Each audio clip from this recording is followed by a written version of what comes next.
Salam saudara-saudara yang terkasih, sesama murid-murid yang dikasihi dan diberkati oleh Tuhan Yesus Kristus. Salam penuh kasih dan sukacita. Kita bertemu lagi dalam Saat Teduh untuk merenungkan firman Tuhan di Bijaksana Channel, dan kiranya Allah Bapa senantiasa memberkati kita dengan kesehatan dan kekuatan untuk bisa melakukan kehendak-Nya di dalam hidup kita. Saudaraku, mari kita berdoa untuk memulai Saat Teduh kita. Bapa Surgawi, terima kasih buat pagi hari yang indah ini. Terima kasih atas perlindungan yang kami terima di sepanjang malam saat kami tidur. Dan pagi ini sebelum kami memulai aktivitas apapun, terlebih dulu kami mau bersatu teduh dan merenungkan firman-Mu. Berkatilah kami dengan hati yang dipenuhi hikmat dan pengertian, agar kami bisa melihat kebenaran firman-Mu melalui renungan yang sebentar lagi akan kami dengarkan. Urapilah kami dengan pengurapan yang baru yang akan menyegarkan roh dan jiwa kami. Terima kasih ya Bapa. Dalam nama Tuhan Yesus kami berdoa. Amin. Saudara yang terkasih, saat membaca buku cerita atau menonton film, beberapa orang penasaran dengan hasil akhir dari buku atau film itu, sehingga langsung melompat ke bagian belakang buku atau film untuk bisa mengetahui akhir ceritanya. Apabila hasil akhirnya bagus sesuai pengharapan, maka akan dilanjutkan untuk membaca buku atau menonton film. Tetapi apabila hasilnya tidak sesuai dengan yang diharapkan, maka langsung berhenti membaca buku atau menonton film itu. Kabar baiknya adalah kita juga bisa mengetahui hasil akhir dari kehidupan kita, karena hal itu diberitahukan kepada kita melalui firman Tuhan. Hasil akhir dari kehidupan kita bukanlah saat jantung kita berhenti berdetak di bumi ini, karena hal itu hanyalah akhir dari kehidupan kita menggunakan tubuh jasmani. Hasil akhir kita adalah seperti apa yang dikatakan oleh firman Tuhan dalam Wahyu 21 ayat 1-4. Lalu aku melihat langit yang baru dan bumi yang baru, sebab langit yang pertama dan bumi yang pertama telah berlalu, dan laut pun tidak ada lagi. Dan aku melihat kota yang kudus, Yerusalem yang baru, turun dari sorga dari Allah, yang berhias bagaikan pengantin perempuan yang berdandan untuk suaminya. Lalu aku mendengar suara yang nyaring dari tahta itu berkata, "Lihatlah, kemah Allah ada di tengah-tengah manusia, dan Ia akan diam bersama-sama dengan mereka. Mereka akan menjadi umat-Nya, dan Ia akan menjadi Allah mereka. Dan Ia akan menghapus segala air mata dari mata mereka, dan maut tidak akan ada lagi. Tidak akan ada lagi perkabungan atau ratap tangis atau duka cita, sebab segala sesuatu yang lama itu telah berlalu." Hasil akhir kehidupan kita adalah kehidupan yang kekal bersama-sama dengan Allah di langit yang baru dan bumi yang baru. Bab terakhir dalam hidup kita berisi hal-hal yang indah yang telah disediakan Allah bagi orang-orang yang percaya kepada Kristus. Seperti halnya orang melanjutkan membaca buku atau menonton film karena telah mengetahui hasil akhirnya yang bagus, demikian juga kita bisa menjalani kehidupan kita di bumi ini dengan penuh iman dan pengharapan, terlepas dari berapa sulitnya kehidupan ini, karena kita mengetahui hasil akhir dari kehidupan kita, yaitu hasil akhir yang indah bersama Allah. Saudara yang terkasih, kematian bagi orang percaya bukanlah sesuatu yang harus ditakuti.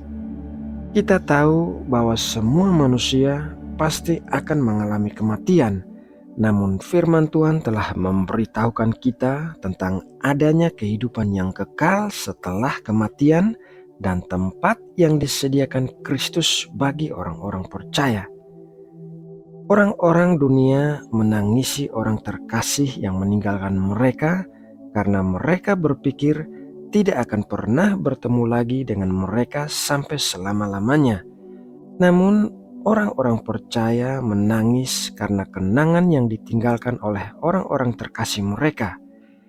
Kita percaya bahwa kematian tidak akan memisahkan kita dari orang-orang yang kita kasihi, melainkan kita akan bertemu kembali dengan mereka dalam kehidupan yang kekal nanti. Akan tetapi, agar kita bisa berkumpul kembali dengan orang-orang yang kita kasihi, sangat penting bagi kita dan mereka untuk mengerti bahwa hanya ada satu jalan menuju hidup dan kebangkitan. Firman Tuhan berkata demikian dalam Yohanes 11 ayat 25-26. Jawab Yesus, "Akulah kebangkitan dan hidup. Barang siapa percaya kepadaku, ia akan hidup walaupun ia sudah mati. Dan setiap orang yang hidup dan yang percaya kepadaku tidak akan mati selama-lamanya. Percayakah engkau akan hal ini?"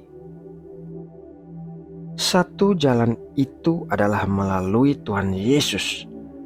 Orang-orang yang tidak mempercayai Tuhan Yesus akan pergi ke tempat yang berbeda dari kita. Di antara kedua tempat itu akan dipisahkan oleh jarak yang tidak dapat diseberangi. Saudaraku yang terkasih, apabila kita mengasihi keluarga kita, maka kita pasti ingin berkumpul kembali bersama mereka dalam hidup kekekalan.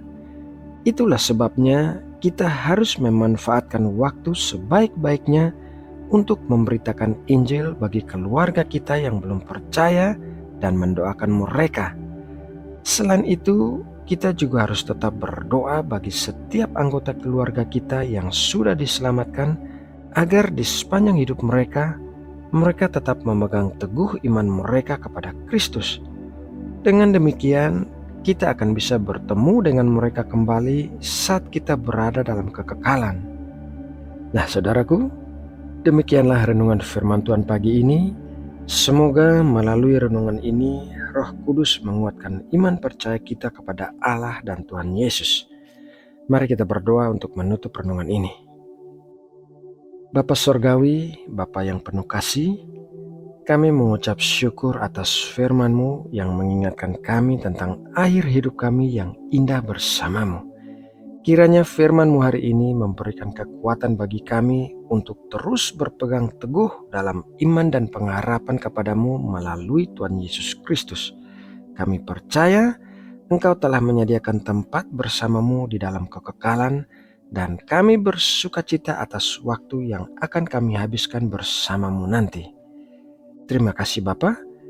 Pagi ini kami berdoa menyerahkan seluruh rencana aktivitas hari ini ke dalam tangan-Mu. Kami mohon campur tangan-Mu dalam menuntun kami untuk melakukan hal-hal yang sesuai dengan kehendak-Mu. Berikanlah kami kekuatan untuk bisa menghadapi setiap tantangan di sepanjang hari ini.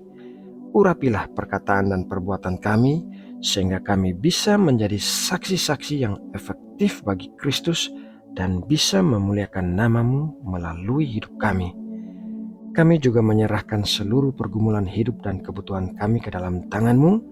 Kiranya Engkau memberikan kami damai sejahtera-Mu, karena kami percaya Engkau pasti memelihara kami.